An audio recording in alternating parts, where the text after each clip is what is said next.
वज़ीर आज़म नरेंद्र मोदी ने उत्तराखंड को दिया तरक्की का तोहफा। हल्द्वानी में 17,500 करोड़ रुपए के 23 मंसूबों का किया इफ्तिताह और रखा संगे बुनियाद। बरसों से ज़ेर इल्तवा लखवार कसीरुल मकासिद प्रोजेक्ट का भी रखा संगे बुनियाद, जो तकरीबन 34,000 हेक्टेयर इजाफी ज़मीन करेगा सैराब और 300 मेगावाट पनबिजली करेगा पैदा। वज़ीर आज़म ने कहा, डबल इंजन वाली सरकार में तेज़ी से हो रहा है तरक्याती काम।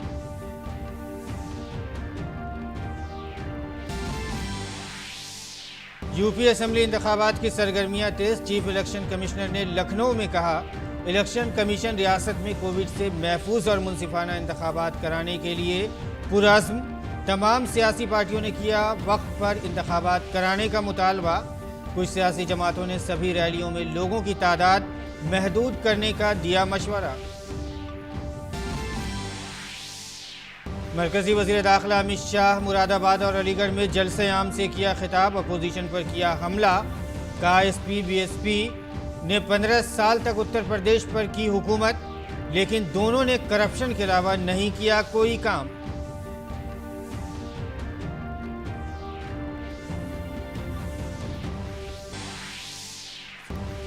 कोरोना के बढ़ते मामलों के दरमियान वजारत सेहत अलर्ट पर। मरकजी सेहत सेक्रेटरी ने 8 रियासतों दिल्ली, हरियाणा, तमिलनाडु, मगरबी बंगाल, महाराष्ट्र, गुजरात, कर्नाटक और झारखंड को लिखा खत।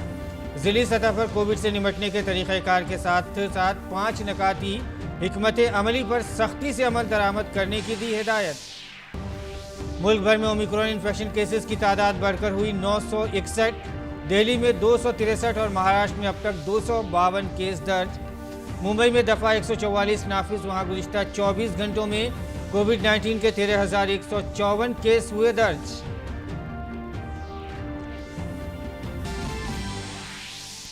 और खेल की खबरों में सेंचुरियन टेस्ट के आज 5वें और आखिरी दिन टीम इंडिया ने जनूबी अफ्रीका को पहले टेस्ट में 113 रन से दी शिकस्त।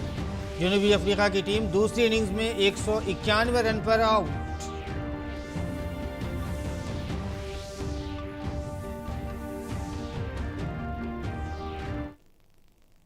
नाज़रीन आदाब, उर्दू खबरनामे में आपका खैर मकदम है। मैं हूं आपके साथ मसरूर फैज़ी और आइए अब खबरों पर तफसील के साथ नज़र डालते हैं। वज़ीर आज़म नरेंद्र मोदी ने उत्तराखंड के हल्द्वानी में कई तरक्याती मंसूबों का संगे बुनियाद रखा। वज़ीर आज़म का रियासत के वज़ीर आला पुष्कर सिंह धामी ने रस्मी तौर पर इस्तकबाल किया। वज़ीर आज़म ने 17,500 करोड़ रुपये के 23 प्रोजेक्टों का इफ्तिताह और संगे बुनियाद रखा, जिनमें से 14,100 करोड़ रुपए के 17 प्रोजेक्टों का संगे बुनियाद रखा गया और 3400 करोड़ रुपए के 6 प्रोजेक्टों का इफ्तिताह किया गया। इसके तहत वज़ीर आज़म नरेंद्र मोदी ने तकरीबन 5,750 करोड़ रुपए की लागत से तामीर होने वाले लखवार कसीर मकसदी प्रोजेक्ट का संगे बुनियाद भी रखा, जिसका तस्वुर 1976 में किया गया था, लेकिन तवील मुद्दत से ये ज़ेर इल्तवा था। कौमी अहमियत का हामिल ये मनसूबा तकरीबन 34,000 हेक्टेयर इजाफी आराजी को सैराब करेगा, नीज़ 300 मेगावाट बिजली भी पैदा करेगा। वज़ीर आज़म ने अपोजिशन को हदफ तनकीद बनाते हुए कहा कि अवाम ऐसे लोगों को माफ़ नहीं करेंगे जिन्होंने इन मंसूबों को ज़ेर इल्तवा रखा।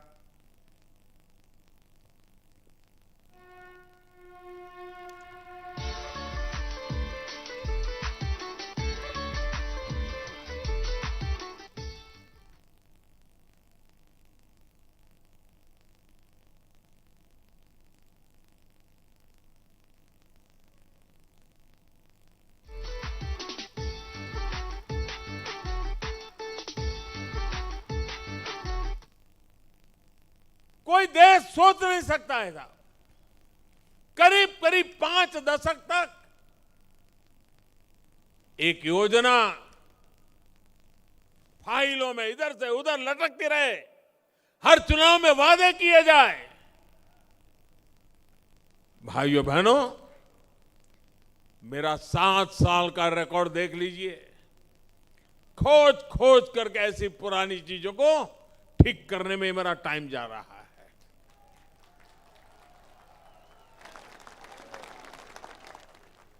अब मैं काम को ठीक कर रहा हूं, आप उनको ठीक कीजिए।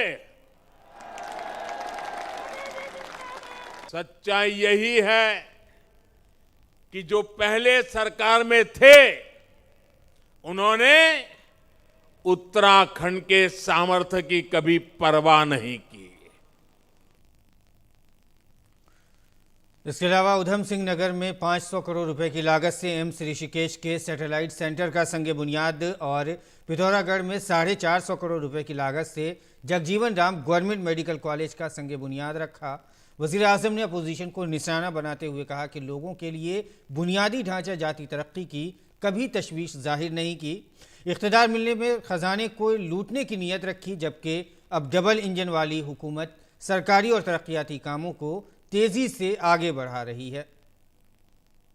एक धारा है पहाड़ को विकास से वंचित रखो और दूसरी धारा है पहाड़ के विकास के लिए दिन रात एक कर दो। पहली धारा वाले लोग आपको हमेशा विकास से वंचित रखना चाहते हैं। यहां के सैकड़ों गांवों की कितनी पीढ़ियां अच्छी सड़कों के अभाव में, अच्छी सुविधाओं के अभाव में यह हमारा प्यारा उत्तराखंड छोड़ करके कहीं और जाकर के बस गए। आज मुझे संतोष है कि उत्तराखंड के लोग, देश के लोग, ये जो बर्बादी लाने वाले लोग रहे हैं ना, उनका कच्चा चिट्ठा खोल चुके हैं, उनका सच जान चुके हैं। आज हमारी सरकार सबका साथ सबका विकास के मंत्र के साथ तेज गति से देश को नई ऊंचाई पर ले जाने में जुटी है। वहीं वजीर आजम ने 4000 करोड़ रुपए से ज्यादा की लागत से बनने वाली 85 किलोमीटर मुरादाबाद काशीपुर शाहराह 4 लेन में तोसी का संग बुनियाद रखा। साथ ही गदरपुर मडकोटा हल्द्वानी शाहराह की 22 किलोमीटर और कच्छ से पंतनगर तक 18 किलोमीटर शाहराह की तोसी भी की गई। उधम सिंह नगर में 8 किलोमीटर तवील कठीमा बाईपास की तामीर 175 करोड़ की लागत से 4 लेन की कौमी शाहराह का भी तामीरी काम शामिल है। वज़ीर आज़म ने 2500 करोड़ की लागत से तामीर 99 किलोमीटर नगीना काशीपुर शाहराह और 780 करोड़ रुपए की लागत से तैयार टनकपुर पिथौरागढ़ सड़क मंसूबों का इफ्तिताह किया। इसके अलावा वज़ीर आज़म ने प्रधानमंत्री ग्राम सड़क योजना के तहत पूरी रियासत में तकरीबन 1075 करोड़ रुपए पर मबनी मुतअद्दिद मंसूबों का भी संग बुनियाद रखा। इस मौके पर वज़ीर आज़म ने कहा कि सियाहती तरक्की के लिए कनेक्टिविटी रास्तों की काफ़ी अहमियत है। इसी वजह से मौजूदा मरकज़ी हुकूमत सरहदी रियासतों में सड़कों के जाल बिछाने और फैलाने में मसरूफ़ है। वज़ीर आज़म ने यकीन दहानी कराई कि जल्द टनकपुर बागेश्वर रेल लाइन भी शुरू होगी और ऐसे में आप मुखालिफिन की अफवाहों पर तवज्जो न दें। आपको सुख सुविधा से वंचित रखने की सोच रखने वालों के उनके कारण ही मानस खंड जो मान सरोवर का प्रवेश द्वार था सड़कों से वंचित रहा। हमने न सिर्फ Tanakpur Pithoragarh all weather road पर काम किया बल्कि लीपू लेक तक की भी सड़क बनाई और इस पर आगे भी विस्तार कार्य चल रहा है। वैसे आज जब जनता जनार्दन इन लोगों की सच्चाई जान चुकी है तो इन लोगों ने एक नई दुकान खोल रखी है। ये दुकान है अफवाह फैलाने की। और इसके साथ ही वज़ीर आज़म ने उधम सिंह नगर ज़िले के सितारगंज और काशीपुर इलाकों में इक़्तिसादी तरक्की से महरूम तबक़ात के लोगों के लिए तकरीबन 2400 मकानों की तामीर के लिए संग बुनियाद रखा। वज़ीर आज़म ने कहा कि इस तामीरी काम से अक़ीदतमंदों की सहूलतें और फ़ौज की आमदोरफ्त से मुतालिक सहूलतों में इजाफा होगा। पहले की सरकारों ने सीमावर्ती राज्य होने के बावजूद कैसे इस क्षेत्र की अनदेखी की। ये राष्ट्र रक्षा के लिए संतानों को समर्पित करने वाली कुमाऊं की वीर माताएं भूल नहीं सकती है। कनेक्टिविटी के साथ साथ राष्ट्रीय सुरक्षा के हर पहलू को अनदेखा किया गया। हमारी सेना हमारे सैनिकों को सिर्फ और सिर्फ इंतजार ही कराया गया। 1 रैंक 1 पेंशन के लिए इंतजार, आधुनिक अस्त्र शस्त्र के लिए इंतजार, बुलेट प्रूफ जैकेट जैसे जरूरी सुरक्षा कवच के लिए इंतजार, आतंकियों को करारा जवाब देने के लिए इंतजार। लेकिन ये लोग सेना और हमारे वीर सैनिकों का अपमान करने में हमेशा आगे रहे हैं, तत्पर रहे हैं। सेना को कुमाऊं रेजिमेंट देने वाले उत्तराखंड के वीर लोग इस बात को कभी भी भूल नहीं सकते। जल जीवन मिशन के तहत देही इलाकों में नल से पानी की सप्लाई में बेहतरी के लिए वजीर आजम ने 1250 करोड़ रुपए की मदद से 13 अजला में 73 आबी सप्लाई मंसूबों का भी संग बुनियाद रखा, जिनसे रियासत के 1,03,000 से ज्यादा देही कुंबे फायदा उठा सकेंगे। साथ ही हरिद्वार और नैनीताल के शहरी इलाकों में पानी की बाकायदा सप्लाई को यकीनी बनाने के लिए वाटर सप्लाई मंसूबों का भी संग बुनियाद रखा गया। इसके अलावा वज़ीर आज़म ने काशीपुर में अरुमा पार्क, सितारगंज में प्लास्ट इंडस्ट्रियल पार्क और रियासत भर में रिहायशी इलाकों में साफ पीने के पानी की सप्लाई से मुतालिक मंसूबों का भी संग बुनियाद रखा। वज़ीर आज़म ने कहा कि मौजूदा मरकज़ी हुकूमत ने गुज़िश्ता 7 वर्षों में इस तरह के कामों को तेज़ी से आगे बढ़ाया है, जिनसे मुल्क की ताकत को बढ़ाया जाए और लोगों को बाइख्तियार बनाया जा सके। अभाव में रखने की राजनीति का सबसे अधिक नुकसान अगर किसी को भुगतना पड़ा है तो वो हमारी माताएं, हमारी बहनें, हमारी बेटियां हैं। बीते 7 सालों में मातृशक्ति की इन समस्याओं को हमने जड़ से दूर करने का प्रयास किया है। आज भी जिन 70 से अधिक परियोजनाओं का शिलान्यास हुआ है, उससे 13 जिलों की बहनों का जीवन आसान होने वाला है। यही नहीं, हल्द्वानी और जगजीतपुर के आसपास के क्षेत्रों को भी पर्याप्त पानी का अब वो व्यवस्था भी पीने का पानी ये सुनिश्चित होगा। और अगली खबर पर नजर डालते हैं। मरकजी वजीर दाखिला अमित शाह ने उत्तर प्रदेश के मुरादाबाद में एक अवामी जलसे से खिताब किया। अमित शाह ने अपोजिशन को हदफ तनकीद बनाते हुए कहा कि समाजवादी पार्टी और बहुजन समाज पार्टी ने उत्तर प्रदेश में 15 साल हुकूमत की और दोनों ने बदउनवानी के सिवा दूसरा कोई काम नहीं किया। उन्होंने कहा कि उत्तर प्रदेश में तरक्की का काम सिर्फ बीजेपी ने किया है। इस सपा बसपा बसपा सपा ये बुआ बबुआ 15 साल राज करे। 15 साल क्या हालत करा था हमारा पश्चिमी उत्तर प्रदेश का। यहां से लोग पलायन होने लगे थे। बाबू हुक्मदेव सिंह को यहां से पलायन के विरोध में आंदोलन करना पड़ा था। आज पलायन करने वाले पलायन कर गए हैं। जनता को डरने की जरूरत नहीं है।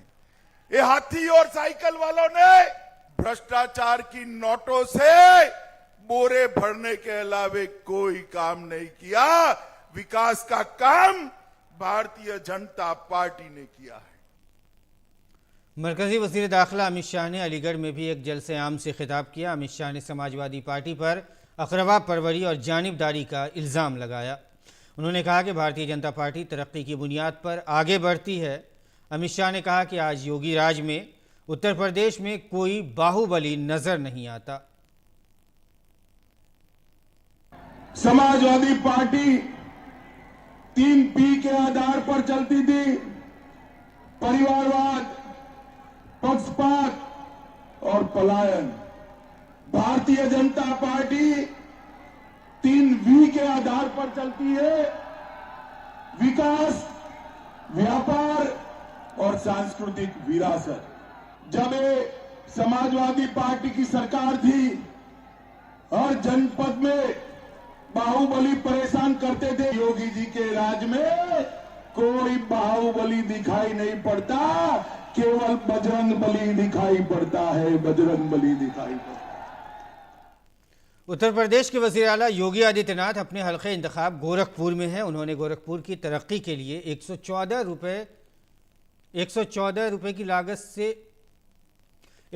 करोड़ रुपए की लागत से 114 प्रोजेक्टों का इफ्तिताह किया और संग बुनियाद रखा। उन्होंने कहा कि नए साल की आमद से कबल गोरखपुर को कल और आज मिलाकर तकरीबन 1850 करोड़ रुपए के प्रोजेक्टों का तोहफा दिया गया है। इससे पहले वज़ीर आला ने गोरखपुर के रामगढ़ ताल में वाटर स्पोर्ट्स कॉम्प्लेक्स का भी इफ्तिताह किया। आज एक साथ गोरखपुर को 1304 करोड़ 65 लाख रुपए की लागत से 114 परियोजनाओं का लोकार्पण और शिलान्यास का कार्यक्रम यहां पर हो रहा है। मैं इसके लिए आप सबको हृदय से बधाई देता हूं, आप सबके प्रति अपनी शुभकामनाएं देता हूं। 2022 के आगमन के पहले गोरखपुर को कल और आज मिलाकर के लगभग 1850 करोड़ रुपए की परियोजनाओं का एक नया उपहार मिला है। उत्तर प्रदेश के वज़ीर आला योगी आदित्यनाथ ने उत्तर प्रदेश के महाराजगंज में एक रैली से खिताब करते हुए कहा कि उत्तर प्रदेश की साबिका हुकूमतें उत्तर प्रदेश में शरपसंद अनासिर को पनाह देती थीं, अनारकी को फ़रोग़ देती थीं और उत्तर प्रदेश को कुंभा परस्ती की जागीर समझकर रियासत को फसादात में झोंकने का काम करती थीं। उन्होंने महाराजगंज में तरक्की के लिए आवाम का शुक्रिया अदा किया। जब जन विश्वास यात्रा आपके यहाँ आई है तो 437 करोड़ रुपए की परियोजनाओं का उपहार भी महाराजगंज जनपद वासियों को प्राप्त हो रहा है। मैं इस अवसर पर आप सबको हृदय से बधाई देता हूं, अपनी शुभकामनाएं देता हूं। महाराजगंज जनपद के नागरिकों के जीवन में इन योजनाओं के माध्यम से उनके जीवन में परिवर्तन का ये वाहक बन सके, इसके लिए भी मैं आप सबको हृदय से अपनी शुभकामनाएं देता हूं।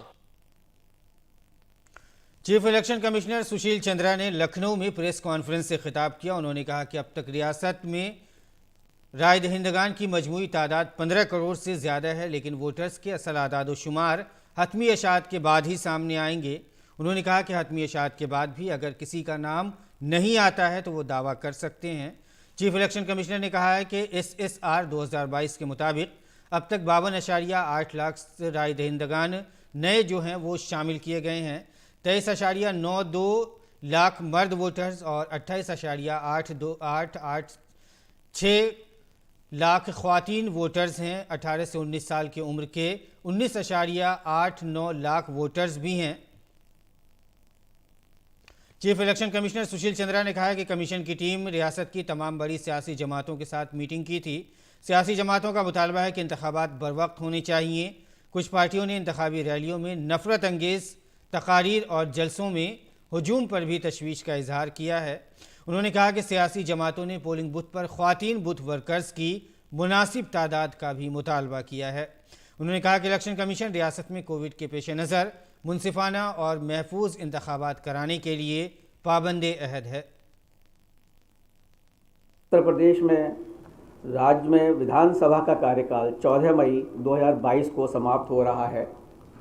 राज्य में 403 विधानसभा निर्वाचन क्षेत्रों, जिसमें कि 317 जनरल, 84 SC तथा 2 ST असेंबली कंस्टिट्यूएंसी हैं। इनके लिए चुनाव होने हैं।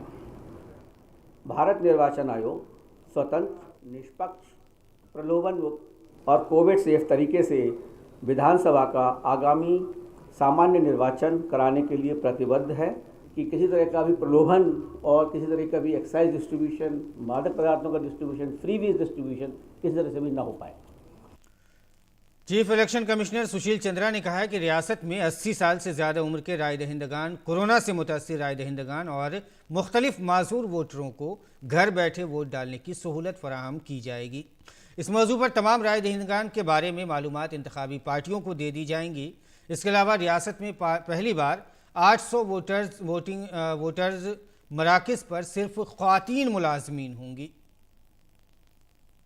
इस प्रदेश में कम से कम 800 all women manage polling station बनाए जाएंगे। 403 हमारी कंस्टिट्यूएंसीज हैं, लेकिन हम चाहते हैं कि कम से कम 800 ऐसे पोलिंग स्टेशन होंगे जिसमें पूरे कर्मचारी महिलाएं होंगी और सुरक्षा कर्मचारी भी महिलाएं होंगी। पहली बार 80 वर्ष से अधिक आयु वर्ग के वरिष्ठ नागरिकों को, दिव्यांग मतदाताओं को और कोविड अफेक्टेड मतदाताओं को आयोग घर पर ही बैठे हुए पोस्टल बैलेट की ऑप्शनल सुविधा प्रदान करेगा। और जो इसमें आना चाहेंगे कि हम घर से ही वोट देना चाहते हैं, उनका नाम पॉलिटिकल पार्टीज को दिया जाएगा। जो हमारी टीम जाएगी उसकी वीडियोग्राफी होगी, टाइम बताया जाएगा। और ये भी मेंटेन किया जाएगा सीक्रेसी डिस्टर्ब ना हो। रायपुर में मुनक़िदा मजहबी पार्लियामेंट में महात्मा गांधी पर नाज़ेबा तबसरा करने वाले काली चरण महाराज को रायपुर पुलिस ने खजूरा से गिरफ्तार कर लिया है। काली चरण महाराज के खिलाफ रायपुर के टिकरापाड़ा पुलिस स्टेशन में मुकदमा दर्ज हुआ है। तब से पुलिस उसकी तलाश में थी।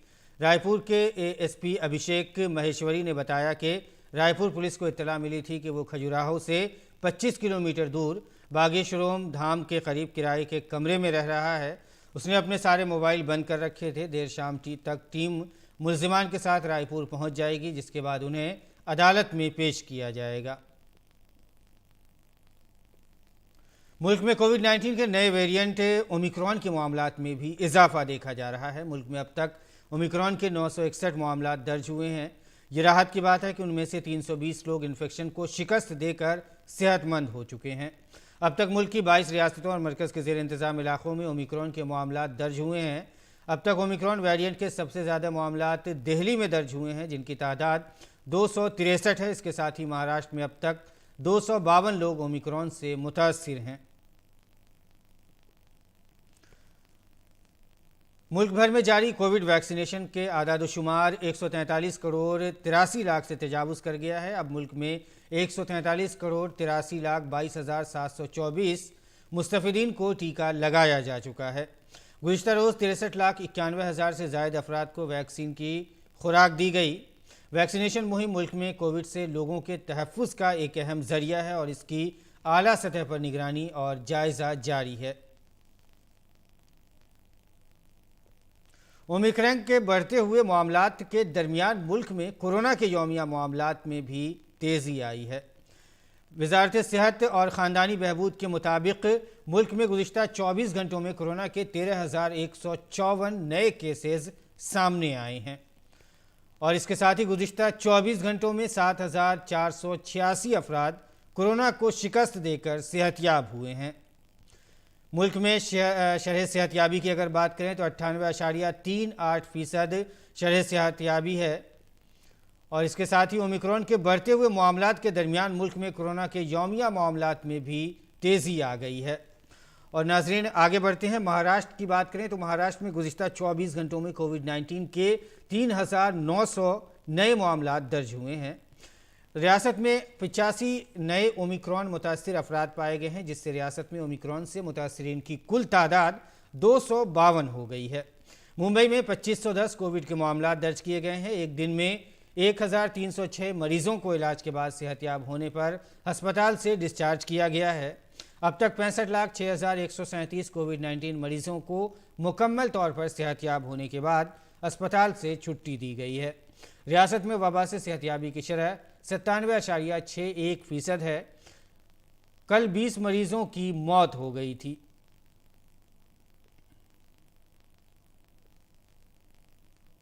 और बात दिल्ली की करें तो कोरोना के बढ़ते केसेस के पेश नज़र कई पाबंदियां लगाई गई हैं। उसके बाद सबसे ज़्यादा मुलाजमत पेशा लोगों पर है। दिल्ली मेट्रो निस्फ गुंजाइश के साथ चलाई जा रही है। दिल्ली के कई मेट्रो स्टेशनों के बाहर मुसलसल दूसरे दिन लोगों की लंबी कतारें देखी गई, जिसकी वजह से लोगों को अपने मुतालिका दफातर तक पहुंचने में भी काफ़ी मुश्किलात का सामना करना पड़ा। साथ ही दिल्ली मेट्रो रेल कॉरपोरेशन ने वाज़ेह किया है कि राजीव चौक मेट्रो स्टेशन से 31 दिसंबर की रात 9 बजे से बाहर निकलने की इजाज़त नहीं होगी। हालांकि स्टेशन से आखिरी ट्रेन की रवानगी के वक्त तक मुसाफिरों को दाखिले की इजाज़त होगी। मरकज़ी वज़ीर ख़ज़ाना निर्मला सीतारमण आइंदा माली साल 2022-23 के बजट के ताल्लुक़ से रियासतों के वज़राए ख़ज़ाना के साथ मीटिंग कर रही हैं। रियासतों के साथ वज़ीर ख़ज़ाना रियासतों की माली ज़रूरतों के अलावा कर्ज लेने की हद को तौसी देने पर बातचीत हो सकती है।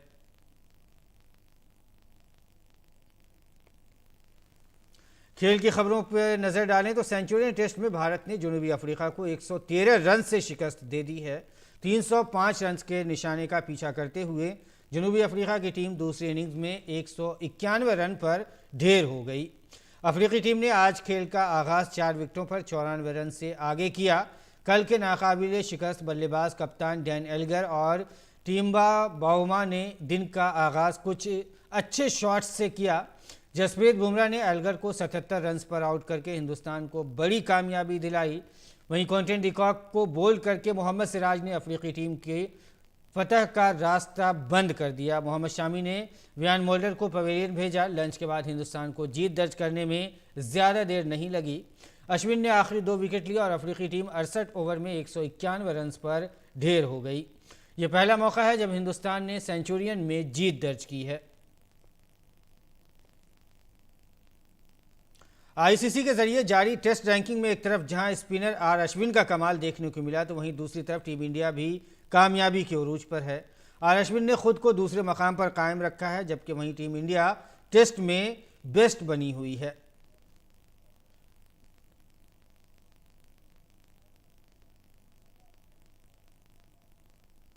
और नाज़रीन, इसके साथ ही उर्दू खबरनामा इख्तिताम को पहुंचता है। फिलहाल इजाज़त दीजिए। आदाब।